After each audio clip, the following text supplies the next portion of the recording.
Bases dropped, another round of soccer down here for your Thursday after the midweek whip around. We'll get into everything that has gone on in Major League Soccer in the midweek. Separate programming note, Thursdays with Nico will be coming up early this afternoon. We'll be catching up with Nico after Seattle's loss to Nashville, and we'll get his thoughts on that and get his thoughts on everything else going on around Major League Soccer. John here, Jarrett there, and Jarrett, I'm gonna have both of us address the morning kickoff this morning. But once again, reminder, opening kickoff brought to us by our friends at Kickoff Coffee, kickoffcoffeeco.com. You can catch up with them on social media, on the Bird app, on the FaceSpace, and on the Gram, as the kids say. And thanks to everybody who has invested in Kickoff Coffee so far using the code SoccerDownHere15. Soccer Down Here 15 gets you 15% off your purchase of Kickoff Coffee, but at the same time, 10% of the proceeds head toward youth development, something that we really dig here at Soccer Down Here. So Soccer Down Here 15 is your code to get 15% off, but remember 10% of the proceeds in everyone's investment at Kickoff Coffee at kickoffcoffeeco.com goes toward youth development, something very, very cool. And the opening kickoff this morning here for the morning kickoff with our friends at Kickoff Coffee, Jarrett. There was a buzz at MBS last night at Mercedes-Benz Stadium, naturally because of what was going on in front of everyone. But in social media last night, there were other matches going on in the midweek in other leagues. And the one that seemed to catch everyone's attention, either through the initial wow of shock because of the beginning of it, or the wow because of shock because of how it finished, comes from USL League One, where you're kind of looking at the scores and you're going, okay, I see what's going on here. I see what is going on in USL League One, and we know that there are rivalries, and it's a good part of USL League One where you have the regionalization and everything. And South Georgia Tormenta on the weekend had played Chattanooga Red Wolves, one of their rivals. They won 2-1, and that was our game of the week on SDH on USL League One, and that's also on the network. But last night there were two matches in USL League One. Northern Colorado and Central Valley Fuego. CVF won at 1-0. That's not the one that we're talking about. Tormenta and Greenville. Greenville was a slight road favorite going in. And at the break, Greenville was up 4-0. Then, in the second half, Tormenta comes back and it's 5-2. Then later in the second half, Tormenta comes back and they draw the match at 5-5, the highest scoring match in USL League One history. And before we talk about it, here's how Mark Schoenster, our friends at ESPN Plus, here's how Mark called goal 10. Tormenta continuing to prod. Green's cross, flicked inside, dribbling around. Oh, Christensen! He's able to make the stop. It couldn't find its way in. Here come Tormenta again. Adani into the center. Here it comes. There it is. A colossal comeback. Tormenta level it. And maybe the brightest player on the pitch today has been Adrian Billhart. He finds the equalizing goal. Ajay with a nifty back heel. Adani in the middle. Sterling leaves it. And that will do it here. A tumultuous night. Midweek mayhem has served its full platter. So, Jarrett, we've always espoused the virtues of USL League One. And sure enough, we get a match like we did last night with Tormenta and Greenville. And so I texted, and I don't think I'm out of school here. I texted Darren Van Tassel down at Tormenta. And I asked him what went on down there. And here are some of his direct quotes, 2 sentences. Absolute League One madness. I can't believe what we just saw.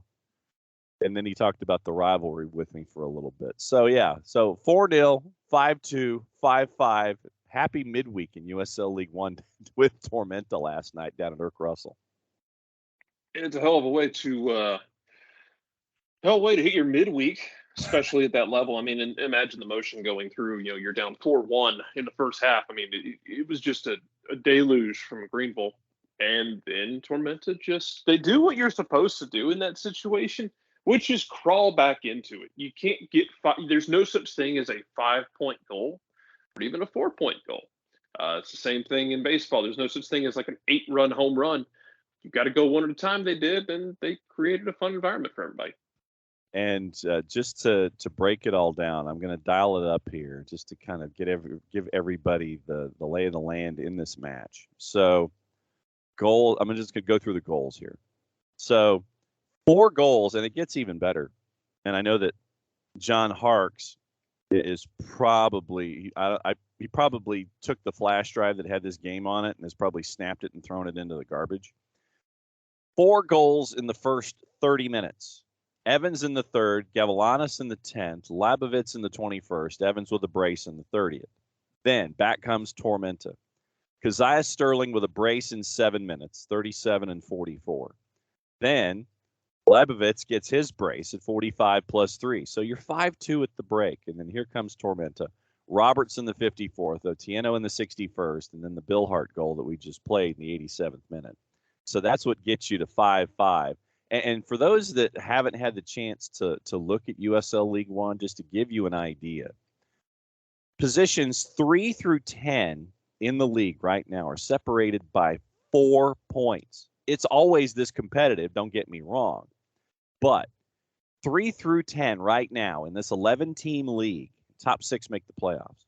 3 through 10 are separated by 4 points. 1, 2, 3, 4. 4 points separating 8 positions in USL League One. So this is the USL League One PSA for the morning. If you haven't watched USL League One, do it.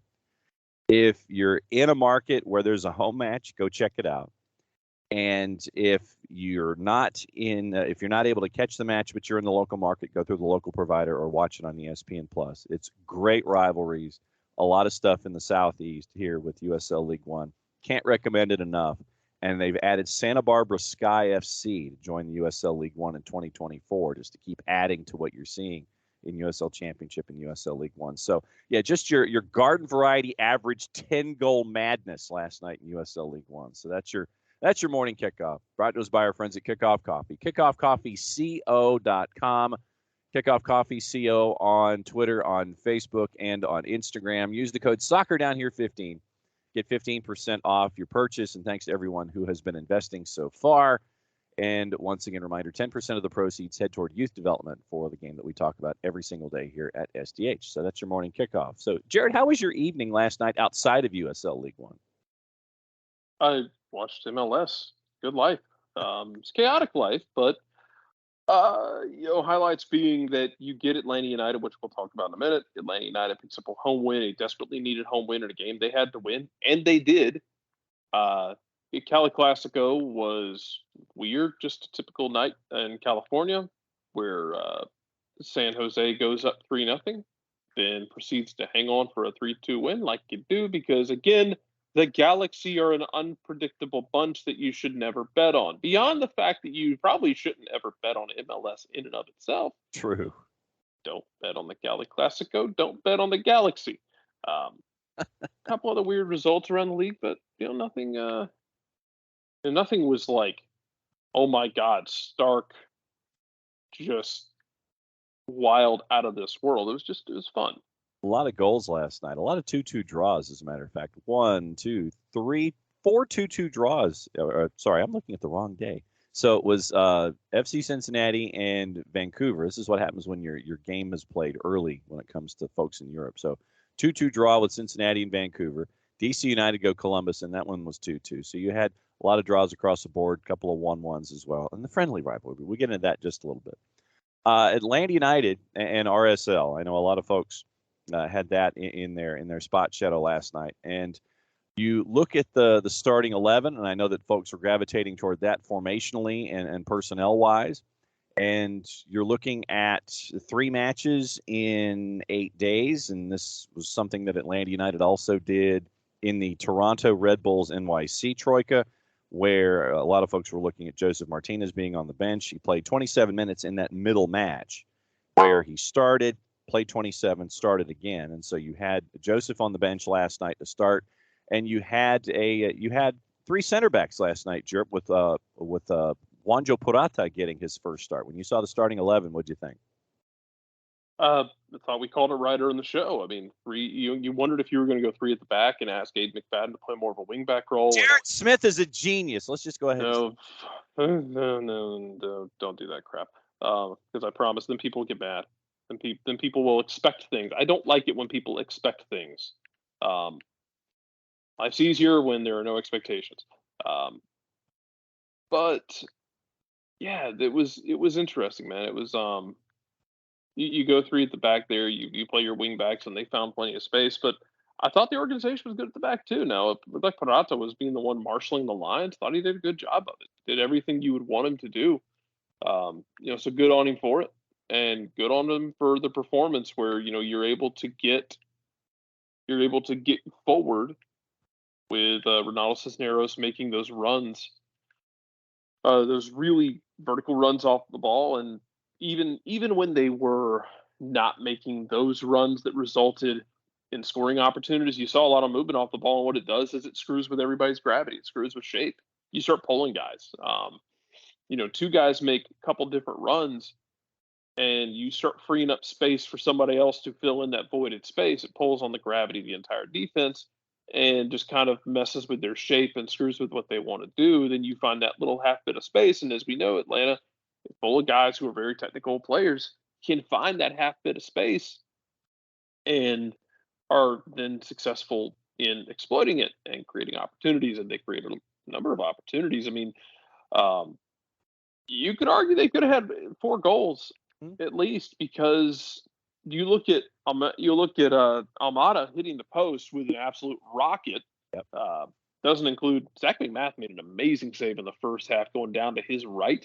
And look, I love Machop Chol because of his skill set, but you can't botch that 2-on-none opportunity that you had, and it just cannot happen, because that was Machop Chol with Joseph Martinez trailing him right in the middle, and it's like Chol got it stuck under his feet and his brain locked up for a half second, and Atlanta missed an opportunity to bury the game in that moment.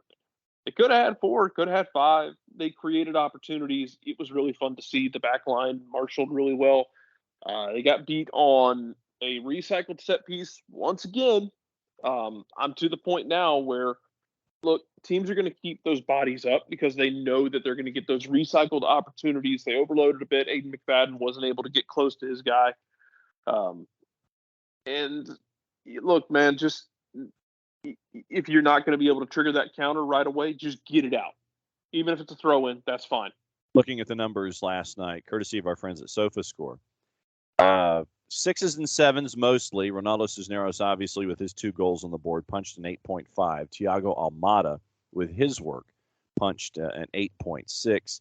71 minutes for Thiago Almada. 50 of 58 passing on 76 touches. 6 key passes, 3 for 6 on crosses, 3 for 4 on long balls. Had the 1 big chance created, had the shot on target that you talked about that went off the post. 1 for 1 on dribbles, 3 for 3 on ground duels. And it was a clearance, an interception, and a tackle for Thiago Almada.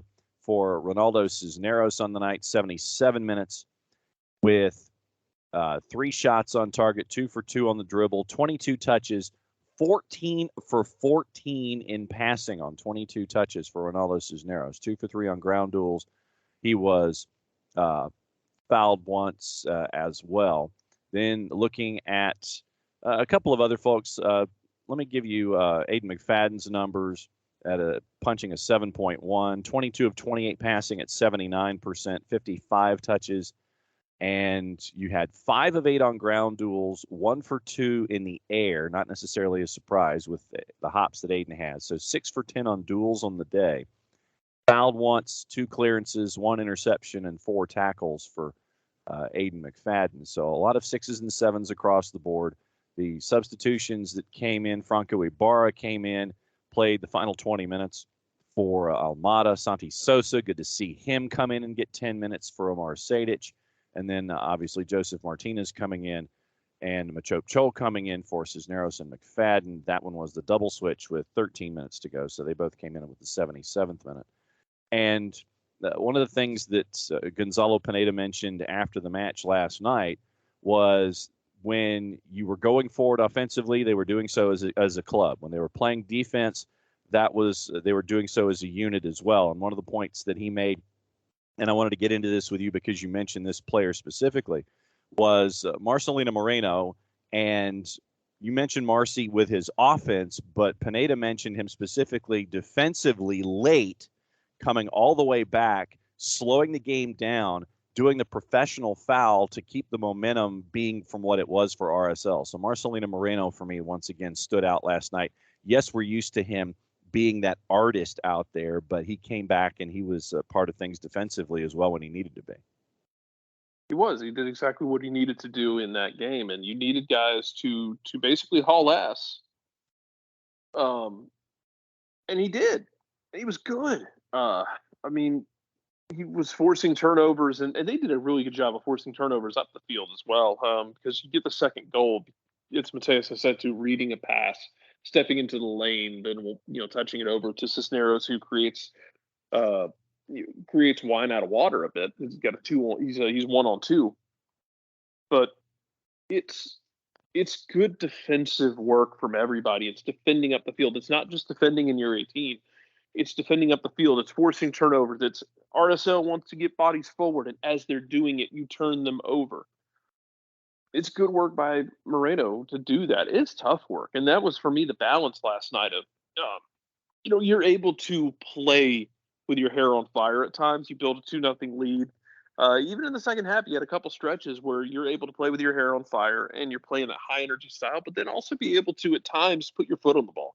Kind of take the air out of it when RSL was pushing hard, when Atlanta was able to get their foot on the ball and take some of the air out of it, have possession, and just kind of bring the tempo with the game back down a bit. Because there were times, especially in the end of the first half, the game really opened the hell up, and you don't necessarily want it to be that open with a 2-1 lead because of what RSL can do and the changes they made the second half when they've been a little bit more vertical. But, I liked the way Atlanta saw it out.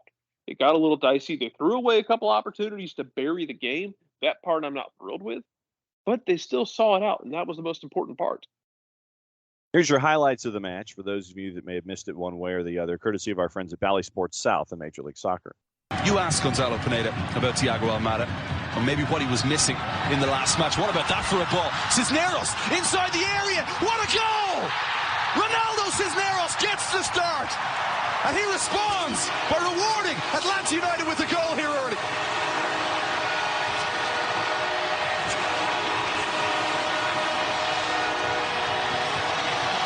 For Cisneros in 67 days. And what a goal it was, Mo. And you were just getting ready to talk about Thiago Almada. It really suits his game when he has runners who are willing to threaten him behind. And Ronaldo Cisneros, that's his first instinct. He's always towing that line. He's always looking to try to find little angles and ways to just nip them behind center backs. And he does so well here. The ball is played perfectly weighted. He does well with his first touch. A little cut back, regains his composure, and makes no mistake. A player that's played alongside Iker Casillas at Porto. Good step from Acetu. Ronaldo Cisneros, edge of the area, back in the net. Ronaldo Cisneros has two. Atlanta United have a 2-0 lead. A perfect start for Gonzalo Pineda's men.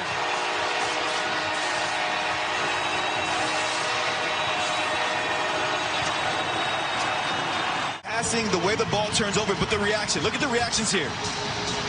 The quick step there, the first touch, gets it out of his feet. He's always thinking one thing. How can I turn quickly? How can I get a shot on goal?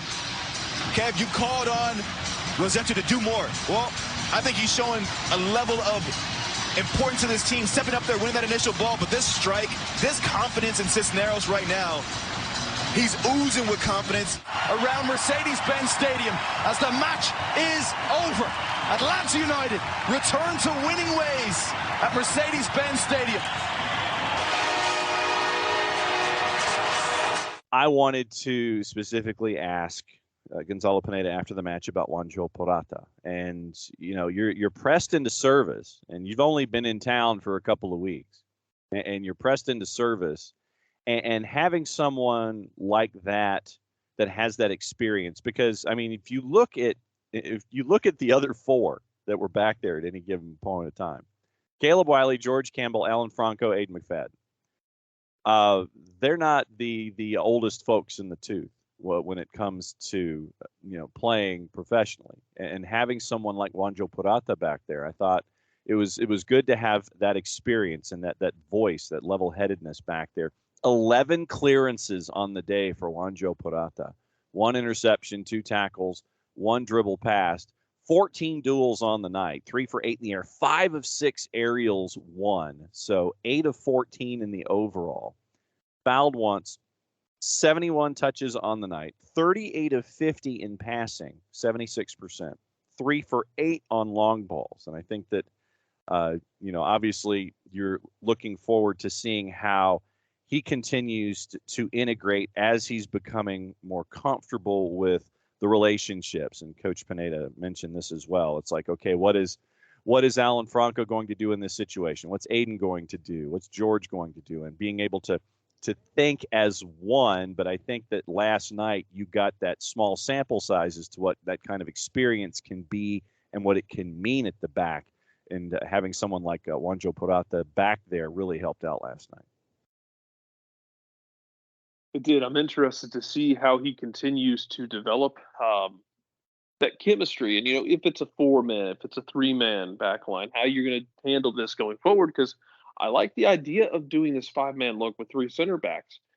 We saw, and it's going to be circumstantial because we saw it last night, where you're able to get guys like Caleb Wiley more so in the first half and Aiden McFadden more so in the second half, getting them open in space where they're able to. You're able to, at times, George Campbell making these runs from that back line. Yeah. Kind of provoking the shape, and then finding at one point in the first half, making that run on the left defensive side from the left center back role, and then being able to play it out to Caleb Wiley, and everything collapses, and Wiley gets a really good run in to the edge of the box. I believe he gets a corner off that one. It's moments like that though, but you're able to look at what RSL gave you, and then you played off what they gave you. I thought Gonzalo Pineda tactically got it right. I thought he tactically didn't have a bad idea against Austin. They just didn't execute it worth a damn. Mm-hmm. But I thought he had the right idea against Austin.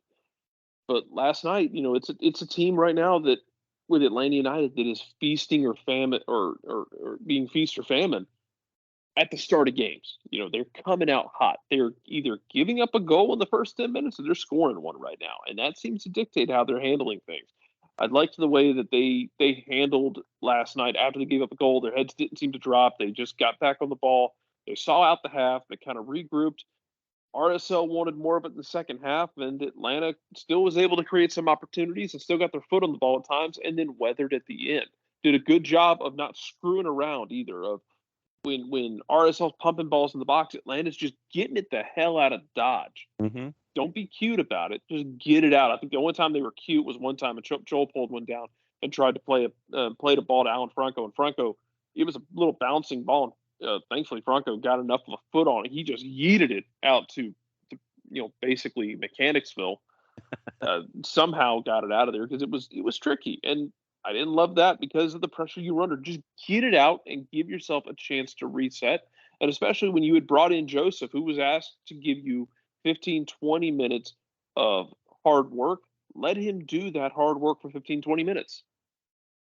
A couple of other folks I wanted to focus on in the numbers. Amar Sejdic. And I think that Amar continues to be one of the more unsung folks for Atlanta United when he comes in and performs. 45 of 48 last night on his touches, on his passes, on 59 touches, 94% accuracy, 3 of 3 on long balls, 6 for 8 on ground duels won. He was fouled twice, had a clearance, had a block, had a pick, 4 tackles for Amar Sejdic. And Amar Sejdic, I think, just kind of quietly goes about his work as well. Mateus Susechu, I wanted to get into Mateus a little bit. 86% in his passes, 65 of 76 on 85 touches, played all 90 minutes, had 1 assist on the night, 1 for 2 on his long balls, and he had the 1 clearance as well. But Mateus Osechu, 86%, playing a full 90 minutes. Once again, having him back as that fulcrum in the middle of the pitch. It was good to see that for a full 90 last night, and Marcelina coming in and giving you what he was able to also worked out in the midfield for me as well. Yeah, Sadic did a really good job in this game, and it was good to see. Good to see him because he's got that anymore. He can just be that guy who kind of links the game together really nicely, and it was a good situation where he's able to do it. So that was great to see. Hopefully, if he gets another opportunity, he can continue to do that. Can continue to be that guy. But as you get guys healthy, it's going to be tough.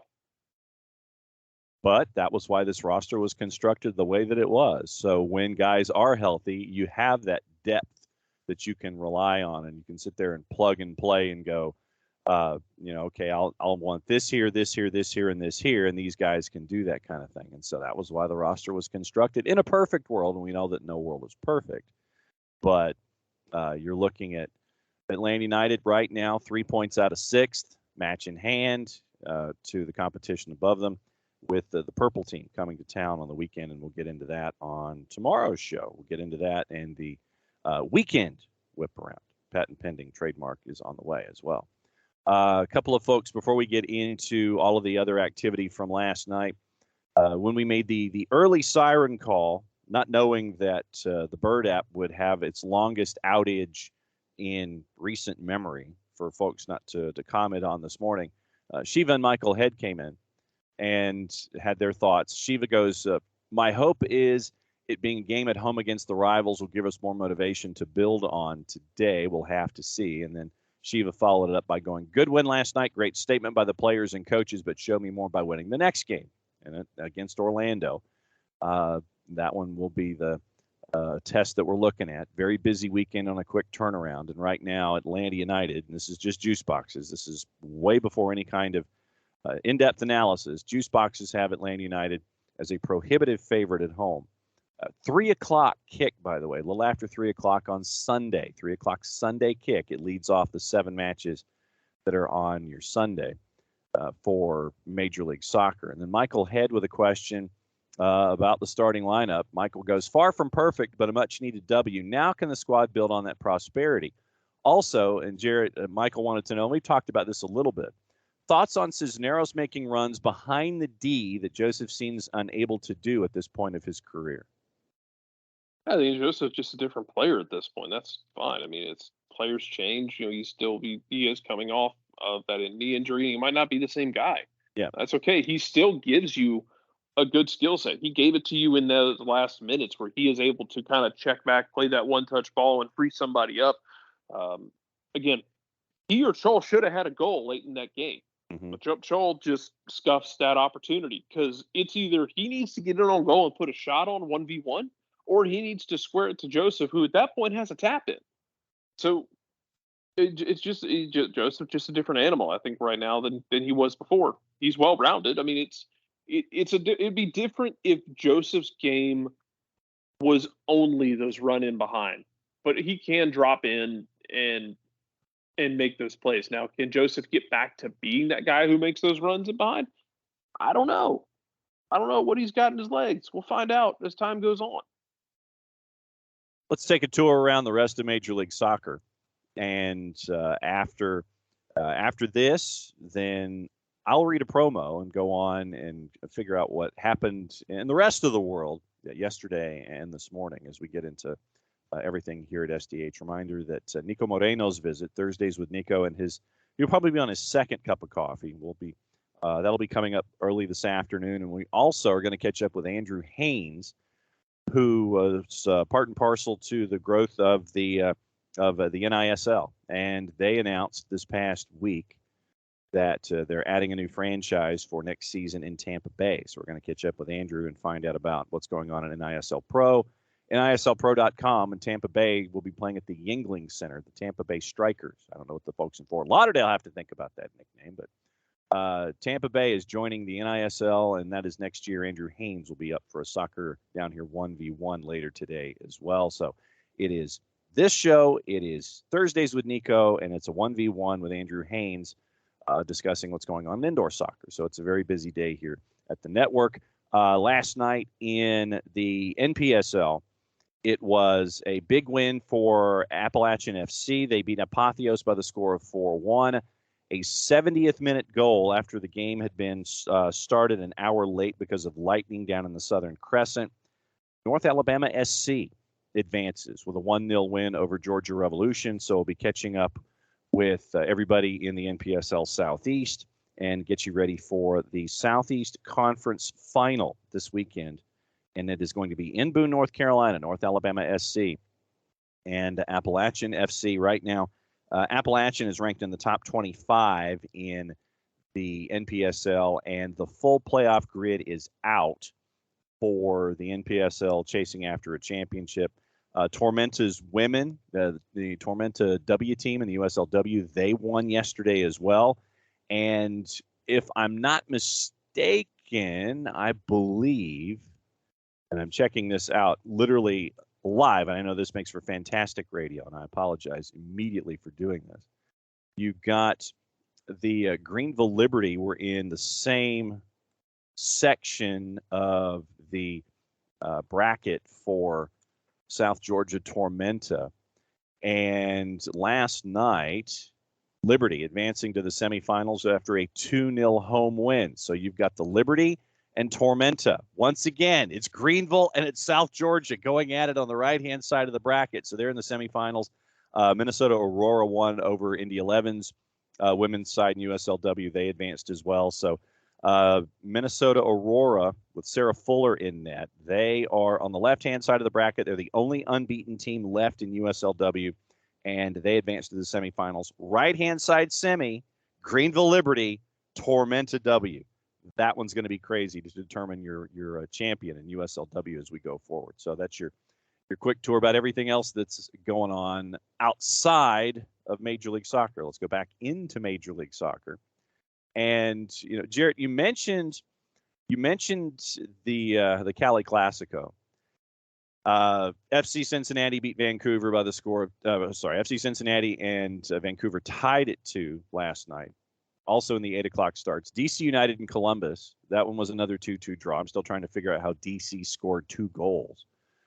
Philadelphia beat Inter Miami by the score of 2-1. We had a Gonzalo Higuain sighting that made things interesting for Inter Miami. And then the nicest rivalry, apparently, Minnesota United and Sporting Kansas City. That was a 1-1 draw. Chicago beat Toronto by the score of 2-0. Nashville beat Seattle by the score of 1-0. Same score NYC at FC Dallas. Colorado and Orlando City was a 1-1 draw. And obviously Cali Classico was insane. And to hear, I heard it both ways. As I was coming home, I was listening to Joe Totino, the Golden Tones of Joe Totino, the longtime play-by-play voice of the LA Galaxy, and he was doing it solo on radio. Then you get home, and you're watching it on FS1 with John and Stu, and it was madness personified. By the way, Jarrett, I know that when it came to juice boxes, we had different opinions than the end result. San Jose finished up as a plus 354 to win last night, by the way, in Cali Classico. That sounds about right. Don't pretend like you know what's going to happen in Cali Classico. Jeremy Bobasi has 11 goals, I think, on the season now, so he is right there in the conversation for the Golden Boot, and has been very good since coming over from Portland. And Jeremy Bobasi maybe just finding himself finally. It's taken forever, and it's just some of it just seems like it's also been a matter of opportunity. Having that opportunity, but really impressed with what we've seen from him. Hopefully he'll be able to keep that up. Yeah, and we'll get into the standings here in just a little bit, but I think once again Nashville. I don't know which Nashville is, and I think that Gary Smith might be just as confused as the rest of us sometimes, because you get a Nashville team at Geodis that beats Seattle. And they were a favorite. They were on the minus side even as a favorite. And Seattle was a big underdog. not knowing what Nashville team was going to show up, we got good Nashville last night, or at least good enough Nashville to beat Seattle. Good enough Nashville. Yeah. So it was a 1-0 win for Nashville, and they knock off Seattle. Chicago and Toronto. I felt like Arlo Guthrie there for a second. Chicago puts 2 on the board, and it looks like Gaga Slonina has been purchased by Chelsea, obviously loaned back to Chicago Fire. I think it's a $10 million price tag. So Gaga Slonina will continue to learn in Chicago until Tommy Tuchel and Todd Bowley think that he's worthy of coming across the Atlantic. But Chicago and Toronto, I'm still thoroughly confused about both of these teams. I don't, neither of them, is going to blow the doors off of anything until something just really profoundly changes on both.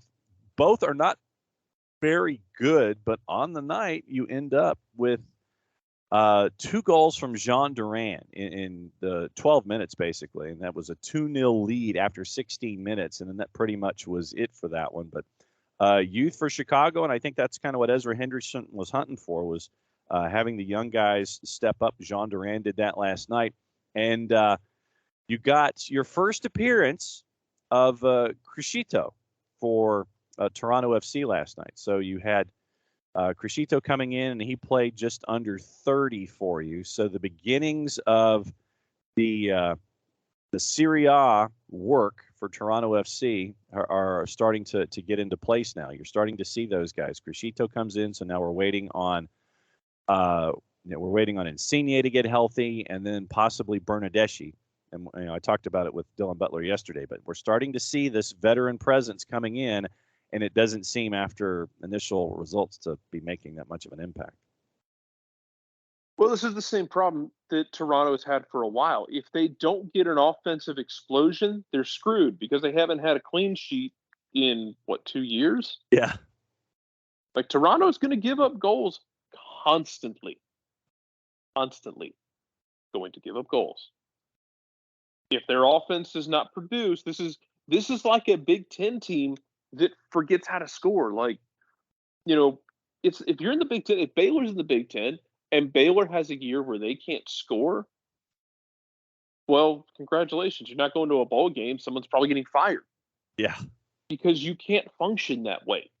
They're going to have to be able to score, and Chicago got back to showing the little bit of sign of what they were early in the season before they had their regression to the mean, where they were, hey, we're going to score. We're going to do just enough, but we're going to defend.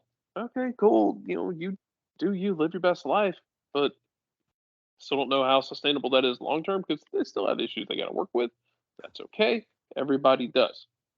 How are they able to build off of it? Gonna all have to find out together. Yeah. But yeah, Toronto, it's the same thing, man. Like, the same issue. Nothing's really changed for me with Toronto. They still cannot. They can't stop anybody. That's not going to be a good way to live your life. DC, I can't quite call it the Wayne Rooney administration yet because he's still consultant Wayne Rooney. It's still Chad. Yeah. And so you end up with a 2-2 draw with Columbus. And, I think we kind of saw how Columbus can be both sides of themselves in this one, where you end up, it's goalless at the break. Then Caleb Porter brings in both Zelarayan and Cucho Hernandez.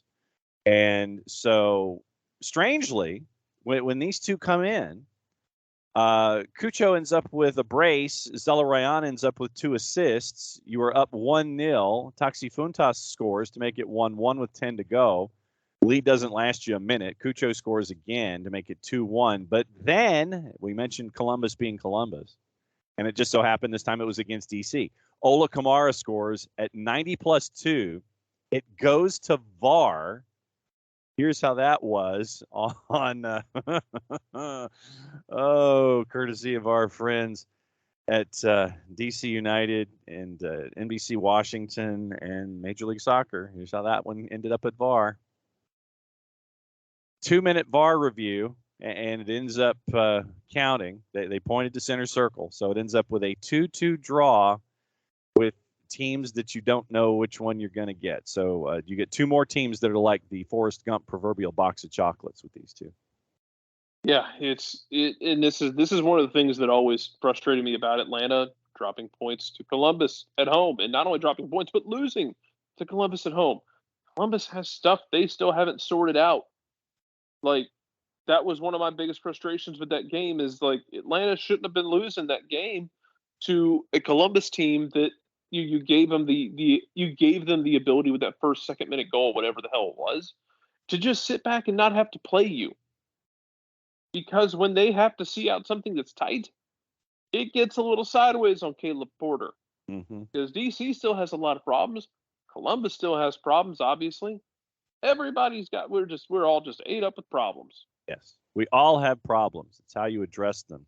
That is the key to success. I almost feel like Tony Robbins here.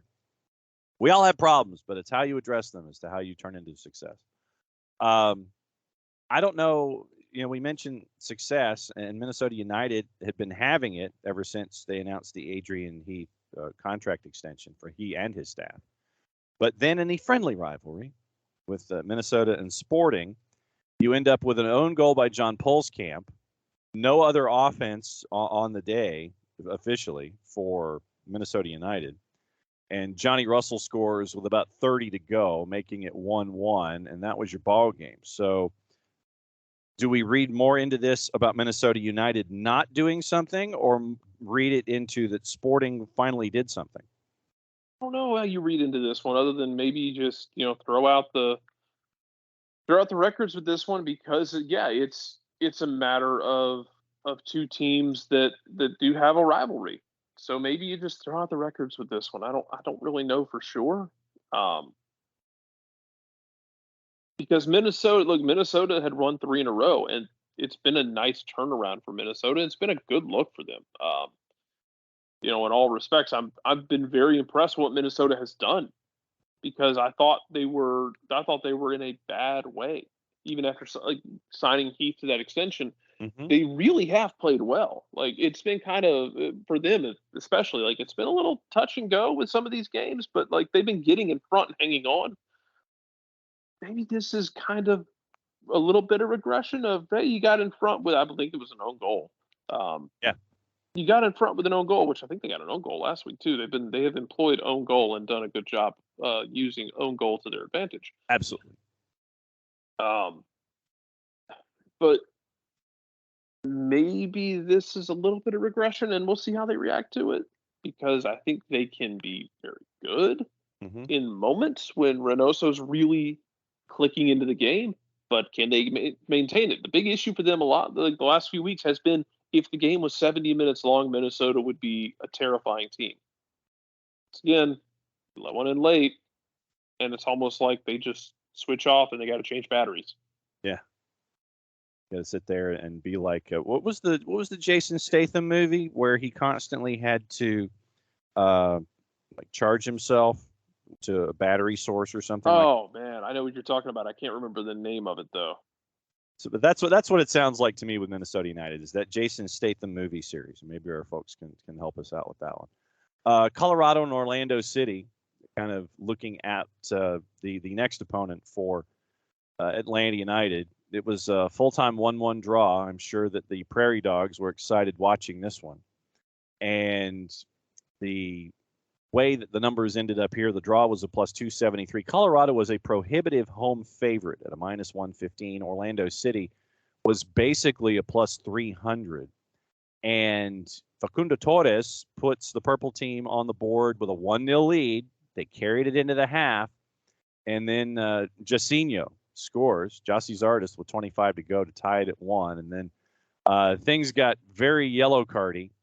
From there, you ended up with 4 yellow cards for Colorado. You ended up with 3 for Orlando City after the goal that tied it at 1-1 with 25 to go. Mauricio Pereira got a yellow. Junior Urso got a yellow for arguing. Tell me if that surprised you, Jarrett. No, not at all. And Michael Halliday ended up with 1.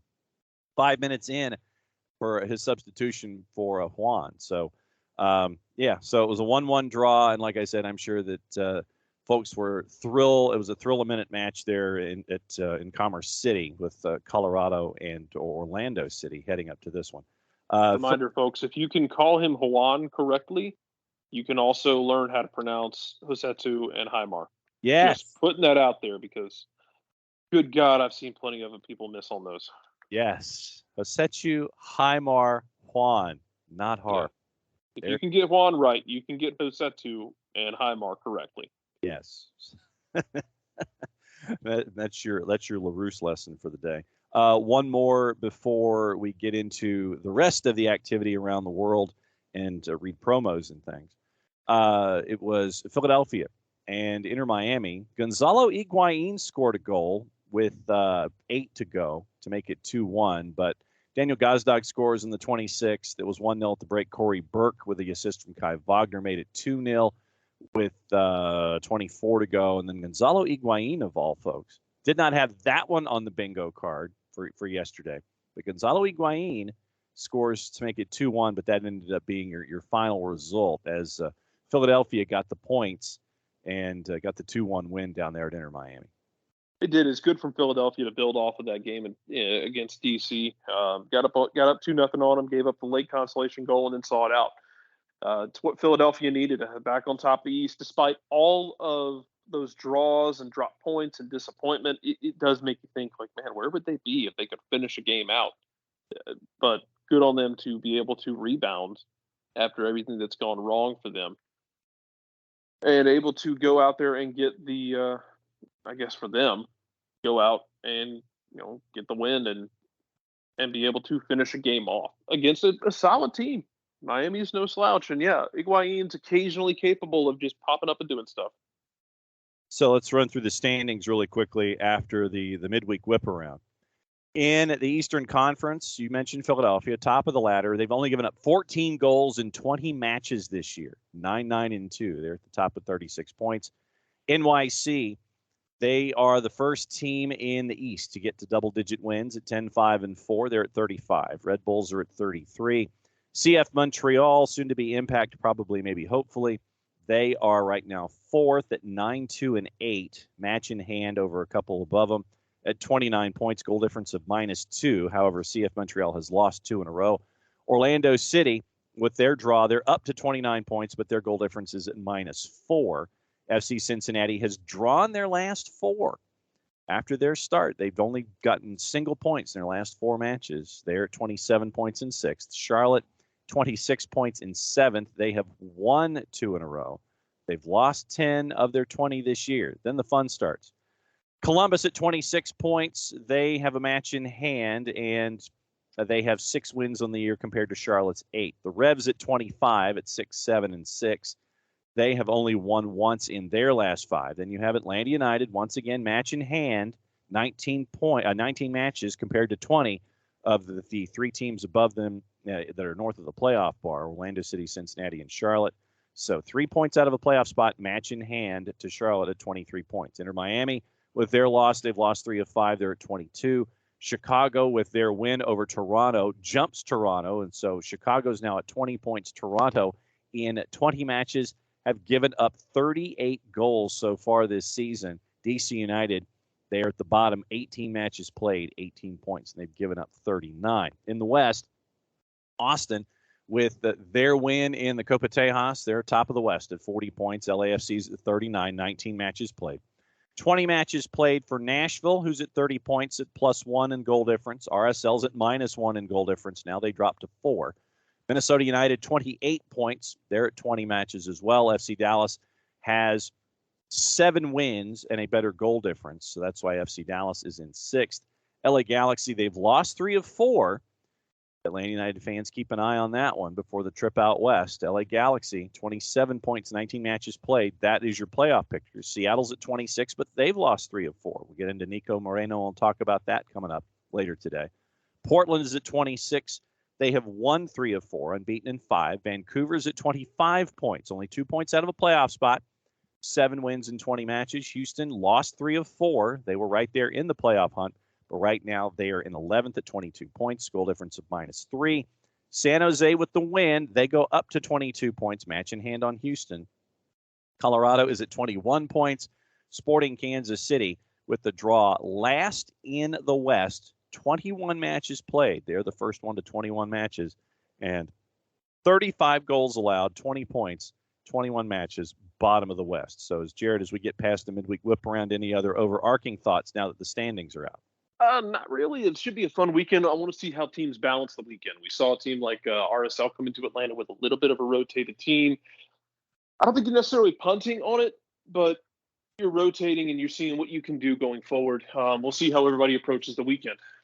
No Glad, no Krylock. There were 4 big absences. No Anderson Julio for RSL. RSL made the big trip and came out with no points. I think it's time for me to read a promo, Jarrett. All right. Do it. And as promised, here is said promo. It's from our friends at Eliminize Service for odor-free, clean, fresh air. One place you need to go, and it is Eliminize Service. Deodorizing enclosed spaces like houses, apartments, and condos, Eliminize Service has created a customized solution that eliminizes all organic odors, including those like pet cigarettes and food. Realtors and property managers use Eliminize Service to eliminate bad odors to help them sell or rent their homes that much faster. It's a turnkey process.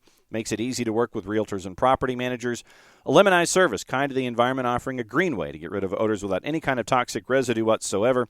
Eliminize Service different than Febreze or any other masking agent because when you reach into the sink or under the sink of choice that has your favorite masking agent and you spray it in the air, it's a masking agent. You're just masking the odor. You're not attacking the issue like Eliminize Service does 24/7, 365. It's a proven scientific formula that destroys odor all the way down to the molecule. Pricing easy, one of 2 ways, either by cubic feet or parts per million, to come up with a price that's affordable for you. Offering results in 24 hours or less. More information, go to the website, but do us a favor here at SDH as a part of that.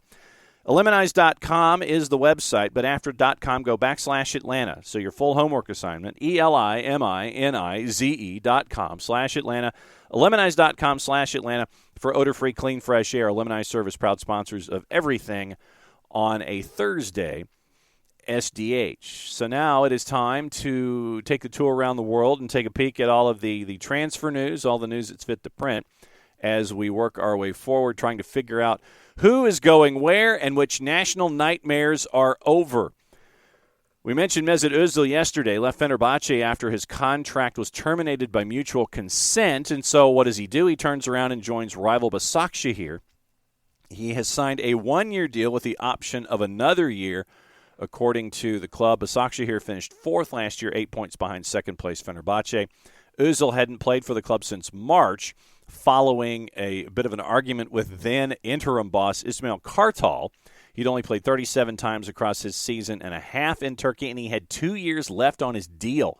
So terminated by mutual consent, wasting no time in getting it paired up, Özil goes from Fenerbahce to Başakşehir in the Turkish Super League. Arsenal apparently interested in Manchester City defender Oleksandr Zinchenko, expected to formally bid for the player. He can work a bunch of different places at the back line. City would be open to doing business on the 25-year-old, providing that their valuation is met. Arsenal has been chasing after a left-sided defender, trying to sign Lisandro Martinez. That hasn't worked so far. City want to bring in a left back. They remain interested in Brighton and Hove Albion defender Mark Cucurella. Cucurella's price tag somewhere in the neighborhood of, and I've seen it from 30 to 50 million pounds. So we'll see what the word is on Cucurella, and if Graham Potter is in a position to want to let Cucurella go from Brighton, possibly to Manchester City. Chelsea defender Reece James has admitted his relief. He no longer has to play against nightmare opponent Raheem Sterling. Manchester City, the move from Manchester City to Chelsea's completed. £47.5 million to Stamford Bridge, so he gets to link up with his teammate in Los Angeles with the preseason training camp that Chelsea's currently on. Reece James said, playing against him is a nightmare, so I'm pretty happy he's here now. I don't need to play against him anymore. So good news for Reece James that he now has he's got Raheem Sterling paired with him. Instead of you're either with me or against me, and now you're with me. So that's always a good thing if you're tired of chasing folks. Andy Brassel wonders if Chelsea could be chasing after Robert Lewandowski. PSG's kind of kicked the tires. Looks like they might be going cheaper and younger, according to Brassel, going after Gianluca Scamacca, who's the number 9 for Italy right now. A lot of English clubs interested. Brassel wonders if Lewandowski might be chasing something else other than Barca. So we'll keep an eye on that one when it comes to where things go. Thomas Tuchel says that Sterling will help shape the club. 5-year contract, and the deal is reportedly worth up to £50 million, or just over $59 million US. First signing under the new ownership of Bowley and Clearlake. Thomas Tuchel told the BBC he'll be a huge asset for us. Hopefully he shapes our team by just being who he is. So we'll keep an eye on that. Chelsea also, according to Brassel, has no concern over the wage for Kalidou Koulibaly. I'm not sure that there's any concern over Koulibaly's age, according to Brassel. So Brassel's expecting another 4 or 5 years out of Koulibaly should he make his way to Chelsea. Crystal Palace, Patrick Vieira said Wilfried Zaha is happy in our football club after reports that AS Roma could be lining up a swap deal for Felix Afena-Jean and Wilfried Zaha. So keep an eye on that one. Will Wilfried Zaha end up in Serie A? So we'll keep an eye on that one. Frankie de Jong's move from Barca to Manchester United kind of blocked. We continue with Andy Brassel on Sky Sports this morning. Feels like progress is being made because it looks like United and Barca have come to an agreement on a fee, but that was never really going to be the issue. Once again, it's those back wages and the bonus payments that are being looked at. Barca was hoping to absorb the wages that they owe De Jong as bonus payments, and United's part of the fee, so United would cover that as well. That's what Barca hopes. So we'll see if that continues. It's going to be the stumbling block in all of this when it comes to De Jong and his possible exit. So we'll keep an eye on that one as well. Depay also, Barcelona also keen to sign Chelsea target Jules Koundé from Sevilla, according to the Daily Record. Club are said to be willing to sell Memphis Depay or Serginho Dest in an attempt to sign the Sevilla player. They've been looking for buyers for both Depay and Dest, despite only signing Depay this year. Sevilla reportedly looking at £60 million. £60 million right now is their price tag that they're chasing after when it comes to any idea of possibly selling. So we'll keep an eye on that one going forward as well. Any other news that we're chasing quickly here? We're going to be bouncing around when it comes to all of these folks and all of these teams. £60 million to sell the French center back after already selling Diego Carlos to Aston Villa. Looks like West Ham remain in the conversations for Armando Broja and Gianluca Scamacca as well, so we'll keep an eye on that. Chelsea has ended their interest, according to the Times, in Cristiano Ronaldo, with head coach Thomas Tuchel and Todd Bowley having a discussion. They thought about it, and then they're like, nope, we're not going to go that way. So Cristiano Ronaldo can cross off that one for a possible outlet. So either he is or he's not. He's staying, he's going, he's interested, or he's not. And so we'll see what the saga continues. I guess this one with Cristiano Ronaldo continues to be our national emergency for figuring out where players are going. Ajax have accepted defeat, according to the Times, in their bid to stop Lisandro Martinez from leaving the club, but they want £46 million to do it. Interesting thought from those of you that have access to the Times. Mike Dean, big presence as a ref in the Premier League. Dean says fans should be able to listen to referees and VAR debating decisions. Thinks the change will come in the near future. That'll be really interesting. So would that happen? I think some folks might dig that. I think others may not. Leeds United closing in on a deal to sign Juan Mata, according to reports in Spain. That's according to our friends at the Daily Star. And across the Daily Mirror now, Arsenal moved on from Houssem Aouar, but one of his Lyon teammates is of interest this summer. The Gunners, Newcastle and Roma, all chasing after Lucas Paqueta. I think the price tag there was in the neighborhood of $45 million. Xavi is reportedly planning to offload 7 more players during the transfer window. We mentioned Memphis Depay. It includes Neto, Umtiti, and Martin Braithwaite as well. Tottenham have emerged as a serious contender. We'd mentioned Jules Koundé and Chelsea.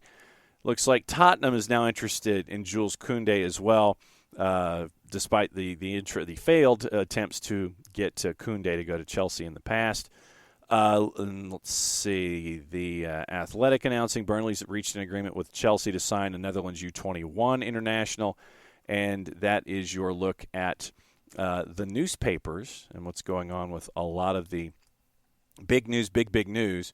Erik ten Hag says that the Ronaldo situation is unchanged and is refusing to comment on it further as the preseason tour for Manchester United has reached Melbourne, Australia. Lionel Messi has told PSG he will not discuss the potential for another contract there until after the 2022 World Cup. Not, once again, understandable that you want to focus on what's going on in front of you there. Everton remain in Morgan Gibbs-White discussions with Wolves after their £25 million bid was rejected. Looking at other activity, let's talk about the Women's Euro tournament. And we'll get into that and let you know where things stand with the competition and the matchups for later today. It is a doubleheader, noon and 3. It is Italy and Iceland, France and Belgium. Italy at a plus 117, Iceland at a plus 218. Your draw is a plus 244. France at 3 o'clock, a minus 625. Your draw is a plus 627. And Belgium is a plus 1421. Yesterday's results, you had the Netherlands in a shootout with Portugal, winning that one 3-2, and they were a minus 256 going in. Sweden, a big favorite over Switzerland, and they had to hang on as a minus 667. Switzerland north of plus 1570. 2-1 final. Sweden gets the full points there. Netherlands got the full points as well. So your standings, Group A, as we continue to roll down. Yesterday was Group C. Today is Group D. Reminders, Group A, England won their first 2. They're at 6 points. They have yet to allow a goal. Austria and Norway right now, they are both at 3 points. Austria would be the number 2 on goal difference at plus 1 to minus 5. Northern Ireland is at the bottom with no points in their first 2 matches. Group B, Germany has won their first 2, scored 6, not allowed a goal. Spain and Denmark right now are chasing the 2 spot. Spain is at a plus 1 in goal difference. Denmark is a minus 3. Finland has not won a match yet. They're at minus 4 in goal difference. Group C after yesterday, Netherlands and Sweden, both a win and a draw. They're at 4 points. Netherlands have scored more goals, 4-3. Goal difference remains the same at plus 1 for both. Portugal and Switzerland right now are 3 and 4 at 1 point, 1 draw and 1 loss each. Portugal has scored 1 more goal than Switzerland, 4-3. Group D coming into today, France had beaten Italy first time through 5-1. So France is at the top of the ladder. Italy's at the bottom. Iceland and Belgium had the 1-1 draw last time out. So we'll see how things are shaking out, getting ready for the tail end of the group stage coming up in short order after Group D finishes up with round 2. And then we'll get in toward the final matches of the group stage coming up in short order after that. Once again, reminders. Once again, thanks to everybody who got to put up with the outage of the Bird app and tried to reach out to us about what was going on with Atlanta United and their big win and big 3 points for Atlanta United. We mentioned everything that was going on with Atlanta United and Major League Soccer. News before we go. A local group in New Orleans is looking to bring the USL Championship to the Crescent City. Group led by Warren Smith, Jamie Gwynn. They look to launch the USL Championship team by 2025, plus a USL Super League team. USL has announced it's entered. If I could get my upper plate to work here, take 2. The USL has today announced it has entered an exclusive partnership with USL NOLA, a group dedicated to bringing a professional soccer club to Greater New Orleans with the intent to launch a USL Championship men's team by 2025 and a USL Super League women's team. Principals Warren Smith and Jamie Gwynn collectively have a big history in soccer and sports industry. Spent the past 6 months meeting with community and soccer leaders, identifying potential stadium solutions for its home matches. The group looks to gather community feedback on club identity, possible stadium locations, match day experience, and more. Smith has co-founded numerous professional sports teams, led Sacramento Republic and San Diego Loyal through their launches. And so the experience is there. And so combining Smith with Guin, the native New Orleanian and sports industry vet, Guin began his career in the NBA with the New Orleans Hornets and Pels, went on to play leading commercial leadership role in soccer projects, Sporting Kansas City, LAFC, and Crew. And so Guin has also been a part of West Coast projects like SoFi Stadium and Allegiant. So USL NOLA partnering with Greater New Orleans Incorporated, the Regional Economic Development Organization, to take their next steps. And so it'll be interesting there. But it looks like USL NOLA is trying to get launched and underway by 2025 in both USL Championship and Super League. So we'll try to track them down for a 1v1 coming up in short order. Thanks to everybody who persevered through the Bird app outage this morning and tried to reach out to us. Big 3 points for Atlanta United. And the midweek whip around was as tactically crazy as it was, especially down in Statesboro in USL League One. Once again, Nico Moreno coming up. Thursdays with Nico and a second cup of coffee coming up later this afternoon, plus the interview with Andrew Haynes and what's going on in the NISL with their announcement for Tampa Bay to be the next franchise in the league at NISLpro.com. We'll be catching up with Andrew to find out what's going on with Tampa Bay and the NISL. That'll be out later this afternoon as well. For everybody here at SDH, I'm just John. Thanks for hanging out with us. Play it safe. We'll see you tomorrow. Mucha plata, y'all.